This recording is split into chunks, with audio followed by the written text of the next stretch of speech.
Salam sejahtera, selamat pagi, dan salam sehat untuk kita semua. Perkenalkan, nama saya Mr. Purba.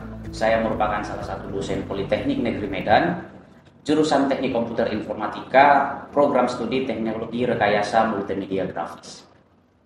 Saya membawakan beberapa mata kuliah, diantaranya pengolahan citra, komputer grafik, dan juga komputer vision. Mata kuliah ini tentunya sangat linear dengan rumpun ilmu yang saya pilih, khususnya juga berdasarkan ilmu serta jurusan dari pendidikan S1 hingga S2 saya.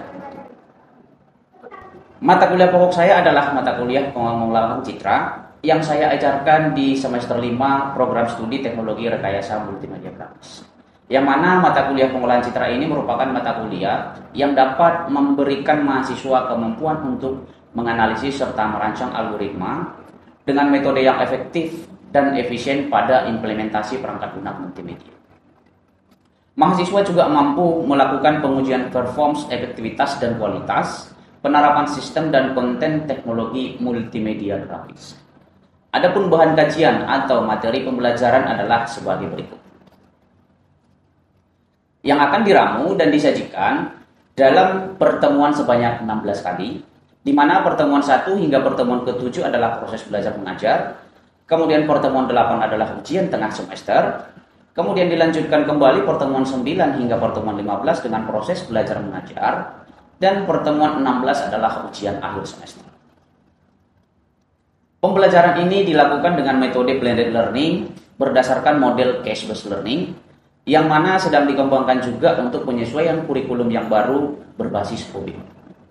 Materi biasanya sudah saya upload dan sudah saya sediakan di LMS, Learning Management System bernama Sifadi, yang sudah bisa diakses sebelum perkuliahan dimulai. Untuk kajian pembelajaran dilakukan secara tatap muka dan disertai dengan tanya jawab, pemberian tugas atau latihan, kuis, dan juga serta praktikum. Untuk asesmen mata kuliah ini mengadopsi peraturan akademik yang telah dirumuskan oleh Politeknik Negeri Medan sebagai berikut. Demikian penjelasan mengenai mata kuliah yang saya ampu. Berikut ini merupakan cuplikan proses belajar mengajar yang saya lakukan di mata kuliah pengolahan citra pertemuan 4 dengan topik konvolusi. Selamat menyaksikan. Baik, selamat pagi semuanya. Salam sejahtera, salam sehat untuk kita. Kembali lagi kita masuk di pertemuan kita hari ini, pertemuan yang keempat. Terima kasih karena Anda sudah berkesempatan hadir. Tapi sebelum kita melanjutkan perkuliahan, alangkah sebaiknya kita berdoa dulu supaya perkuliahan kita ini nanti mendapatkan keberkahan dan ilmu yang bermanfaat. Mari kita berdoa menurut ajaran agama konsep kita masing-masing. Doa dulu. Doa selesai. Baik, terima kasih. Sebelum kita memasuki topik kita di pertemuan keempat hari ini, terlebih dahulu kita absensi dulu sebentar. Di Sifadi sudah saya buatkan absensinya secara mandiri, tetapi saya panggil dulu satu persatu untuk absensi sesi pertama. Yang pertama Abel Tabis Tarigan. Hadir. Andini Diatmaja. Kelvin Talo Hagan Taginte. Next berikutnya Susan Kristina Sidahuta. Yunita Kurniawati. Baik. Terima kasih karena Anda sudah mengisi absensi kehadiran dan saya lihat di sini hadir semua, sangat bagus sekali. Baik, kita masuki materi pertemuan kita hari ini. Materi pertemuan kita yang keempat itu adalah konvolusi. Materi kita yang keempat hari ini adalah konvolusi dengan beberapa poin-poin yang akan kita bahas, yaitu pengertian konvolusi, kegunaan teknik konvolusi, dan implementasi konvolusi. Ini konvolusi ini sebenarnya sudah ada kita singgung di pertemuan ketiga minggu lalu. Jadi sebagai referensi, boleh seperti biasa ada dari Dharma Putra, buku pengolahan citra, kemudian Tesudoyo dan juga Rina Limudir. Ini seperti biasa yang kita gunakan. Maka sebelum kita melanjutkan ke materi kita hari ini, kita review dulu. Kita review dulu materi pertemuan ketiga karena di poin materi ketiga ini ada membahas nanti mengenai konvolusi yang mana itu adalah tepat materi kita ini.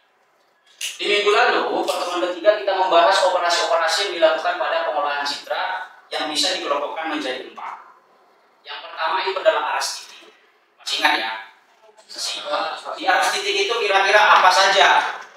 operasi-operasi yang bisa dilakukan.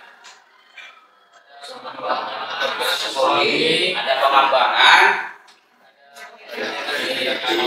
Oke, kemudian apa lagi? Ada pencerahan atau brightness. Nah, kemudian yang kedua, ada aras lokal. Di aras lokal itu kira-kira apa saja yang bisa kita lakukan? Nah, itu dia konvolusi. Nah, jadi topik kita lagi ini tepat berada di aras lokal, salah satunya adalah konvolusi. Next, kemudian di aras lokal itu kira-kira apa lagi yang bisa kita lakukan? Ada deteksi. Nah, deteksi tepi ini nanti akan kita bahas juga di pertemuan ke-7. Jadi tetap ada nanti unsur-unsur yang di beberapa pertemuan sebelumnya memiliki hubungan pertemuan berikutnya. Oke, next yang ketiga ada aras global. Di aras global itu apa kira-kira bisa kita lakukan? Ada histogram, histogram equalization namanya. Kalau berhubungan dengan histogram, artinya berhubungan dengan grafik atau kurva. Nah, kemudian yang keempat ada aras objek. Di aras objek itu apa yang kira-kira yang bisa kita lakukan? Objek recognition atau pengenalan objek. Jadi inilah review dari materi kita minggu lalu. Maka hari ini kita lanjutkan materi kita konvolusi, yaitu ada di aras lokal. Nah, baik, sebelum kita memasuki materi lebih lanjut, kita harus memahami dulu apa yang dimaksud dengan konvolusi. Sebelum kita membahas konvolusi ini, kita buat dulu apa namanya pemahaman kita mengenai kegunaan dari konvolusi. Nah, barangkali Anda pernah menggunakan yang namanya filter. Pasti pernah ya? Pernah. Filter itu kan banyak tuh aplikasi-aplikasi yang dia memiliki filter-filter untuk kamera. Ada misalnya untuk mencerahkan, kemudian ada misalnya untuk menambah kontras cahaya, atau mungkin barangkali menghilangkan, atau barangkali juga menambah atau mengurangi blur. Nah, jadi konvolusi itu dasarnya adalah digunakan untuk beberapa filter-filter yang akan digunakan untuk pre-processing pengolahan citra. Jadi dasarnya itu adalah dari konvolusi. Jadi kalau misalnya kalian suatu saat buka handphone gitu, kemudian buka kamera, kemudian di dalam kamera itu nanti misalnya ada editingnya, ada beberapa fitur-fitur untuk filtering. Nah, itu proses filteringnya itu menganut dari metode konvolusi. Bisa ya? Bisa. Oke, next kita lanjut dulu. Pengertian konvolusi. Konvolusi atau convolution adalah sebuah proses di mana citra dimanipulasi dengan menggunakan external mask atau subwindows untuk menghasilkan citra baru. Jadi ada nanti sebuah citra dilakukan manipulasi dengan menggunakan external mask atau subwindow atau biasa disebut juga kernel. Biasa disebut dengan kernel. Nah, matriks kernel ini juga biasa disebut matriks tetangga atau matriks network. Matriks tetangga. Dan si matriks kernel inilah yang digunakan sebagai matriks untuk mengalihkan terhadap si citra asli sehingga nanti diperoleh citra yang baru. Tetapi dengan beberapa ketentuan bahwasanya untuk matriks network atau matriks kernel atau matriks tetangga itu umumnya menggunakan matriks kelipatan ganjil. Jadi dia umumnya menggunakan matriks kelipatan ganjil, misalnya 3x3 atau 5x5 atau 7x7. Biasanya seperti itu. Bagaimana proses konvolusi citra digital? Kalau di dalam pengolahan citra, konvolusi digital itu bisa dibuatkan ke dalam bentuk persamaan HXY. Kalau dikatakan HXY, berarti nanti ada berupa hasil dari konvolusi yang dinyatakan dalam fungsi persamaan HX, Y. Berarti kalau ada X, Y ada koordinat ya. HXY sama dengan FXY dikalikan dengan GXY. Yang mana FXY itu adalah merupakan citra awal. Nah, dalam hal ini misalnya seperti ini adalah sebuah citra asli atau citra awal. Ini kita ibaratkan sebagai fungsi FXY. Kemudian ada GX, Y. GX, Y ini apa? GX, Y ini adalah matriks kernel. Tadi sudah kita bahas bahwasanya matriks kernel itu adalah berukuran ganjil. Di sini kita ibaratkan dia berukuran 3x3. Jadi ada matriks hasil konvolusi yang ini nanti kita ibaratkan sebagai HX. Kemudian ada nanti Fx, Y. Fx, Y yang ini X, Y itu adalah kernel. Seperti itu dia. Nah, jadi ketika kita mau melakukan pengolahan citra dengan menggunakan konvolusi, pastikan dulu ada citra awal, kemudian tentukan kernelnya. Setelah ditentukan kernelnya, baru nanti bisa dilakukan proses konvolusi, yaitu dengan mengalihkan citra awal dengan kernel. Seperti itu. Bisa ya? Nah, kemudian yang paling penting dari kernel itu adalah kita memahami titik. Di sini dikatakan titik G11. Titik G11 pada matriks kernel atau bernilai 4 merupakan titik atau posisi pusat G 0,0 dari kernel. Jadi, kalau dia menggunakan matriks kernel, ada namanya titik pusat. Kebetulan matriks yang kita gunakan di sini adalah 3 × 3, maka matriks pusatnya itu adalah di sini, yang 4. Yang keempat ini kita sebutlah itu merupakan titik G11, karena di sini adalah 0,1, 0,2, 0,3, kemudian ini 1,0, 1,1, kemudian 1,2, kemudian di sini adalah 2,0, 2,1, 2,2. Maka yang dikatakan sebagai pusat dari matriks kernel itu adalah yang koordinat 1,1. Dalam hal ini nilainya adalah 4. Bisa ya? Bisa. Apakah nilai dari matriks kernel itu sudah merupakan ketentuan atau sudah merupakan ketetapan? Tidak. Jadi kalau di konvolusi dasar kita boleh membuatkan nilai dari matriks kernel itu bebas. Bebas untuk nilai atau angkanya. Ada kira-kira yang mau ditanyakan seputar mengenai konvolusi citra digital ini? Pak. Oke, Pak Ojan silakan. Materi kan kita lihat di kendaraan 3 × 3. Oke. Gimana kalau kita bereksperimen misalnya dengan kendaraan 3 × 3, misalnya 5 × 5, itu citra yang dihasilkan nantinya semakin halus atau sebaliknya gitu? Oke, baik, terima kasih Pak Ojan, pertanyaannya sangat bagus. Nah, tadi di awal dikatakan kernel yang kita gunakan 3 × 3, tetapi secara umum di konvolusi itu boleh menggunakan kernel yang berukuran ganjil ya, 3 × 3, 5 × 5, 7 × 7 dan selainnya. Nah, tadi Pak Ojan bertanya bagaimana kalau kita mencoba dengan matriks kernel berukuran 5 × 5 atau barangkali misalnya 7 × 7.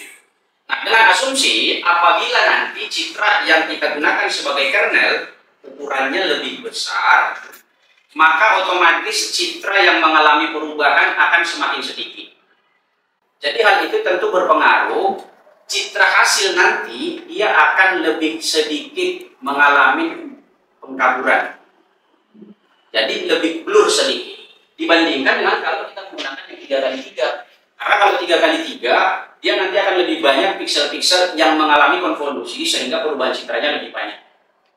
Jadi hasilnya nanti lebih cerah atau lebih kontras. Seperti itu Pak Ojan, gimana kira-kira? Bisa ya? Bisa. Oke, baik, terima kasih. Next, kemudian yang terakhir, hasil konvolusi disimpan dalam sebuah matriks yang baru, kemudian dipetakan menjadi citra yang baru, yaitu citra hasil konvolusi. Setelah dilakukan nanti normalisasi, dicari semua masing-masing nilai piksel sesuai dengan pusat atau kernel, maka diperolehlah citra yang baru sesuai dengan nilai hasil normalisasinya. Jadi, citra hasil normalisasi itulah yang kita sebut sebagai citra hasil konvolusi. Bagaimana kira-kira? Ada yang mau ditanyakan sebelum kita lanjut? Ya, Pak. Oke, silakan Bima. Apakah proses kalkulasi hanya berlaku untuk citra grayscale? Oke, baik, terima kasih Bima. Pertanyaannya bagus. Apakah konvolusi itu hanya berlaku untuk citra grayscale? Iya, benar. Jadi citra itu hanya berlaku untuk citra grayscale. Nah, tetapi beberapa metode yang dasarnya adalah konvolusi bisa untuk citra berwarna. Di pertemuan selanjutnya nanti minggu depan kita bahas filtering. Di filtering itu bisa dilakukan untuk citra berwarna. Seperti itu kira-kira Bima. Baik, Pak. Yang lain ada kira-kira mau bertanya sebelum kita lanjut ke contoh kasus? Baik, kita lanjutkan ilustrasi teknik konvolusi. Nah, tadi dikatakan ini adalah sebuah citra awal. Ini adalah citra awal. Katakanlah ini adalah f, x, y. Kemudian ini adalah kernel. Kernel yang kita gunakan adalah g, x, y. Kebetulan tadi kernelnya 3,3. Maka kita akan melakukan konvolusi dengan mengkalikan si citra awal dengan kernel atau sebaliknya si kernel dengan citra awal. Konvolusinya seperti apa? Kita tinggal mengalihkan masing-masing sesuai dengan posisi atau titik piksel. Nah, untuk hasilnya, hasil konvolusi Hx, Y sama dengan G 0,0. Yang manakah G 0,0? G 0,0 adalah yang ini. Koordinat pertama. Dikalikan dengan F 0,0. Yang mana F 0,0? Yang ini. Oke, yang ini. Ditambah G 0,1. Yang mana G 0,1? Yang ini. Dikalikan dengan F 0,1. Yang ini. Ditambahkan dengan G 0,2. Yang ini. Dikalikan dengan F 0,2. Demikian selanjutnya, berarti yang ini G 10 dikalikan ke F10, G11 dikalikan dengan F11, G12 dikalikan dengan F12, G20 dikalikan dengan F20, G21 dikalikan dengan F21, dan G22 dikalikan dengan F22. Jadi kalau untuk perhitungannya seperti itu. Sama seperti matriks. Nah, ini lebih efektif atau lebih efisien apabila kita mencari nilainya menggunakan Excel ya. Jadi gampang, lebih singkat seperti itu. Tinggal nanti memblok kolom-kolom yang akan dikalikan, kemudian dijumlahkan. Nah, jadi seperti itu untuk ilustrasi teknik konvolusi. Ini kalau kita lakukan berarti itu adalah untuk mencari nilai yang di sini kan. Ya. Nah, kalau sudah kita lakukan proses konvolusi yang ini, maka nanti yang di sini yang akan mengalami perubahan. Untuk teknik konvolusi lanjutannya adalah kita menggeser satu kernel ke kanan. Berarti sekarang posisinya menjadi di sini. Ini yang kernel yang 3x3 ini kembali kita kalikan ke sini. Berarti G 0,1 dikalikan dengan F 0,1. Seperti itu. Jadi geser terus menerus. Berarti yang mengalami perubahan nanti adalah yang pusat. Kemudian kalau sudah geser lagi, berarti nanti di sini yang mengalami perubahan adalah yang pusatnya. Kalau digeser ke kanan masih bisa? Tidak, sudah habis kan. Maka kalau sudah habis ke kanan, kita turunkan satu piksel ke bawah. Berarti berikutnya adalah di sini. Berarti berikutnya di sini. Kembali kalikan dengan kernel, berarti yang mengalami perubahan adalah yang next lanjut berubah yang ini, next lanjut berubah yang ini, sampai nanti selanjutnya dilakukan proses konvolusi secara berulang, maka yang akan mengalami perubahan adalah sampai terakhir ya. Ya enggak? Pas ya. Berarti kira-kira kalau dilihat apa kesimpulan kalau kita lihat kondisi dari citra ini yang mengalami perubahan adalah bagian pusatnya saja. Apa kira-kira kesimpulannya? Ayo, apa kesimpulannya? Kesimpulannya adalah bahwasannya tepi citra tidak akan mengalami perubahan. Ini adalah tepi citra. Yang ini tidak akan mengalami perubahan karena yang berubah itu adalah pusat. Yang berubah itu adalah pusatnya. Jadi untuk konvolusi satu hal yang perlu kita pahami bahwasanya untuk tepi citra itu tidak akan mengalami perubahan. Yang berubah itu adalah pusat. Kalau Anda tanya tepi citra yang mana? Tepi citra itu adalah kalau misalnya foto bukan bingkainya ya, bukan, atau bukan bordernya. Atau kalau misalnya seperti ini layar bukan bezelnya yang menjadi tepi.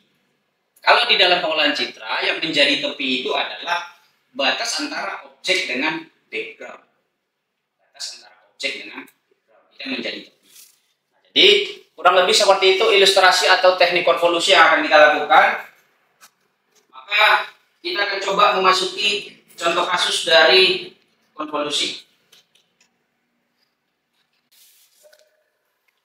Baik, untuk implementasi teknik konvolusi, kita ibaratkan ada sebuah citra grayscale berukuran 7x7, nilainya ini. Minggu lalu sudah kita pelajari bagaimana untuk melihat nilai grayscale dari sebuah citra. Kita asumsikan ini adalah citra berukuran 7x7.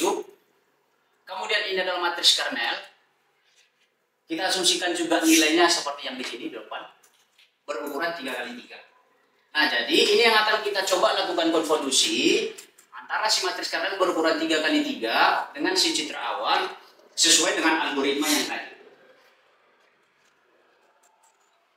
Algoritma yang pertama tadi adalah meletakkan matriks kernel pada matriks citra awal dimulai dari F0,0. Ini bisa dilihat yang warna kuning, kemudian pusat yang warna merah, dan di sini bisa dilihat berukuran 3x3 juga yang berwarna kuning, kemudian pusat yang berwarna merah. Jadi kita lakukan proses konvolusi dengan mengelikan sesuai dengan yang sudah kita bahas tadi. Berarti untuk mendapatkan citra hasil konvolusi, katakanlah kita asumsikan titik H1,1. Berarti H1,1 itu adalah yang ini nanti.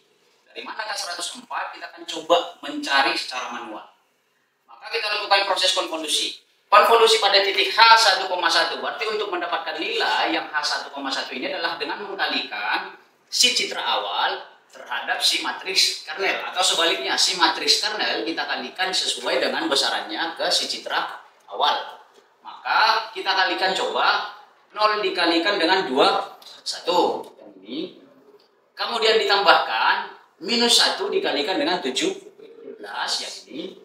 Kemudian ditambahkan dengan 0 dikalikan dengan 19, yang ini. Kemudian ditambahkan lagi, geser ke bawah, 2 dikalikan dengan 20, ditambah 4 dikalikan dengan 20, yang ini. Ditambah minus 1 dikalikan dengan 19, yang ini. Geser lagi ke bawah, ditambah minus 1 dikali dengan 16, ditambahkan 0 dikali dengan 22, ditambahkan 2 dikali dengan 18. Nah, kalau ini ditotalkan, maka hasilnya adalah 104. Nanti untuk implementasinya pakai Excel biar cepat. Kalau ini ditotalkan seluruhnya adalah 104.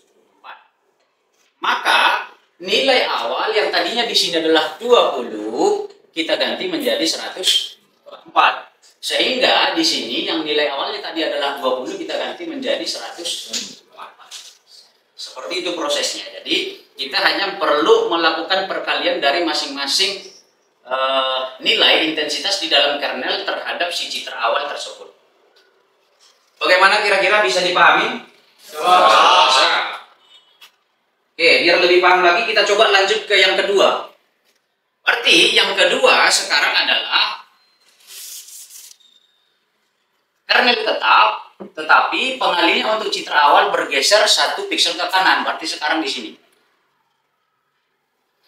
Maka kita kalikan. Berarti 0 dikalikan 17 ditambah minus 1 dikali 19 ditambah 0 dikalikan dengan 27 sampai nanti yang terakhir 2 dikalikan dengan 44.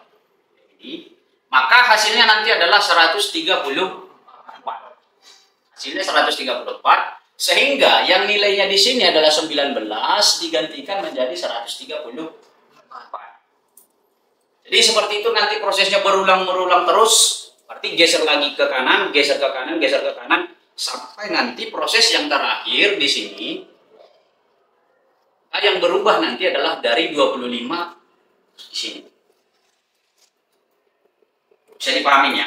Bisa. Oke. Nah, ini tadi adalah proses konvolusi sudah kita lakukan. Setelah kita lakukan konvolusi, maka berikutnya itu adalah melakukan normalisasi. Nah, tetapi sebelum nanti kita melakukan normalisasi, saya mau ini nanti Anda kerjakan. Jadi tolong dikerjakan, berarti nanti ada mengisi beberapa piksel lagi yang masih kosong yang ini. Silakan dikerjakan nanti. Kemudian diuploadkan di Simpani sebagai untuk latihan 1. Bisa ya? Oke, asumsikanlah nanti ini sudah selesai kita cari ya. Asumsikan sudah selesai kita cari, maka kita lanjutkan nanti ke normalisasi. Untuk normalisasi, ini adalah citra awal. Kemudian ini adalah hasil konvolusi. Ini adalah hasil konvolusi, tapi nanti punya Anda yang sudah memiliki nilai. Ya, ini nanti dilanjutkan untuk konvolusinya. untuk melakukan normalisasi, tadi algoritmanya gimana kira-kira? Masih ingat algoritmanya? Untuk konvolusi, apa tadi dikatakan? Konvolusi adalah apa? Langkah yang keberapa itu?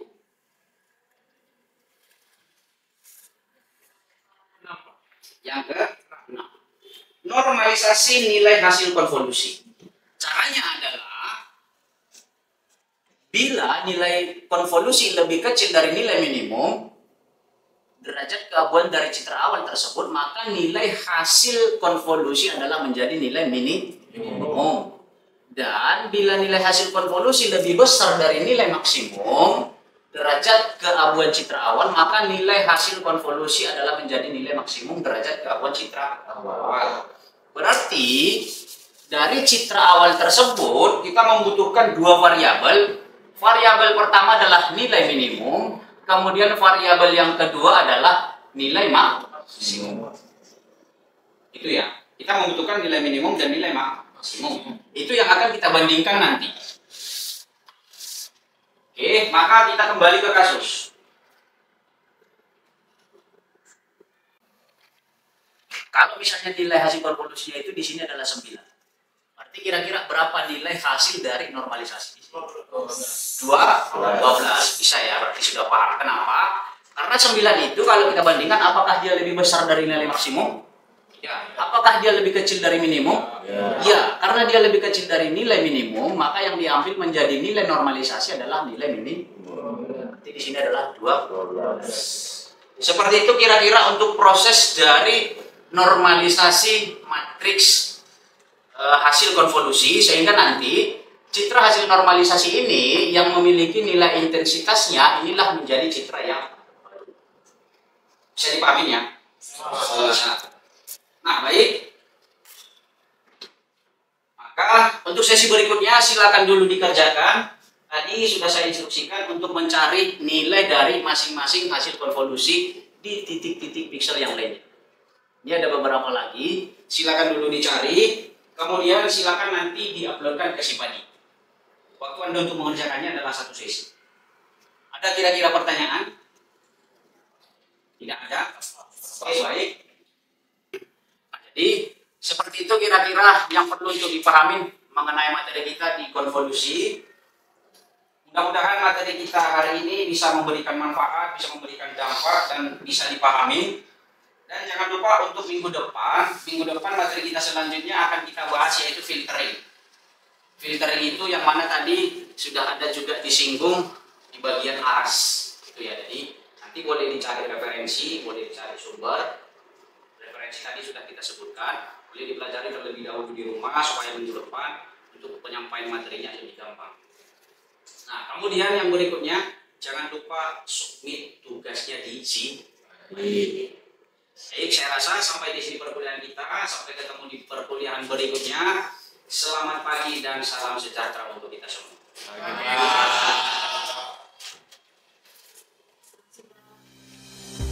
Baik, demikianlah cuplikan proses belajar mengajar saya yang saya lakukan di mata kuliah pengolahan citra yang saya ampu di semester 5 program studi teknologi rekayasa multimedia grafis. Terima kasih sudah menyaksikan. Salam sejahtera, selamat pagi dan salam sehat untuk kita semua. Terima kasih.